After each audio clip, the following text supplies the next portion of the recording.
Thanks for that, Deja. Round 2 of fish fries across West Michigan as we reach the second week of Lent. So what does it take to prepare these weekly community meals? 13 on your side's Aaron Sullivan live in the kitchen at St. John Vianney this morning with a look at what goes into all this. Hey, Aaron.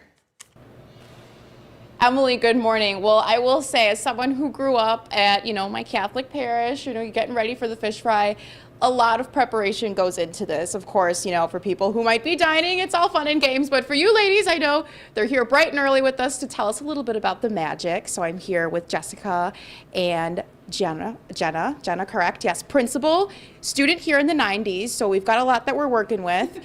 Thank you again so much for waking up. I know it's not easy to think and talk at these hours, so I appreciate it so much. But let's start a little bit talking about what's going to be offered tonight. So I'll start with you. Okay. Tonight we will be serving over 700 pollock meals.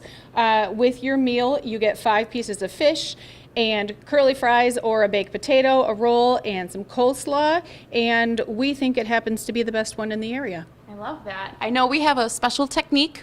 We squeeze, right? Tell me about that. We do. We squeeze our fish. It comes frozen at the beginning of the week. Throughout the week, we rotate the trays until it's thawed. On Friday mornings, because of all the excess water, we squeeze it all, and then we get to roll it in the breading, which makes it so much lighter and crispier, and it has just an amazing flavor to it. Which is what everyone's looking at right now. So this is Jim in the corner over here. We are getting up close and personal to see how he's squeezing these fish. And like you said, it kind of adds a little bit of texture, adds a little bit of, something special.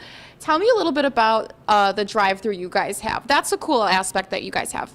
So during COVID, we started a drive-through. We serve about 250 meals through the drive-through. So you can order ahead or you can order on site when you get here, and you get to stay in your car. So it is not carry out, it is actually stay in your car. So if the weather is bad, you can still get your fish. And the best part are the smiling students who bring your food out to you. So they are doing work and serving the community.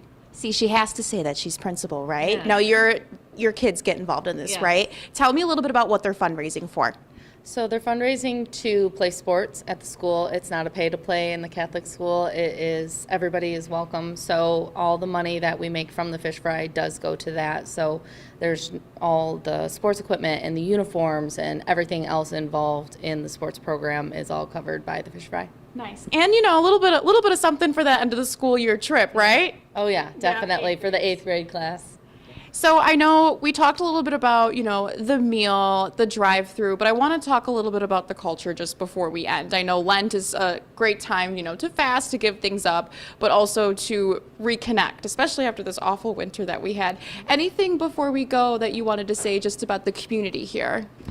The community here at SJV is phenomenal. A lot of our staff were either students or parents themselves, and they come back to serve. And like Jim over there, he doesn't even have kids at school anymore, and he is here working and running this fish fry for us. So we have a lot of people who come back to serve because they know it is the value, the community, and the people who make it what it is. Mm-hmm. But I'm 100% with what she said. Everybody that comes back, it's amazing to see when they don't even have kids here anymore. So. Yeah. It's wonderful. Thank you both so much. Very welcoming here, I will say, at SJV. They gave me my own little apron, so maybe I'll join Jim and squeeze some fish later on. So thank you guys both again so much for waking up early. For everyone at home, if you want to learn more, visit our website. For now, live in Wyoming, I'm Aaron Sullivan, 13 on your side.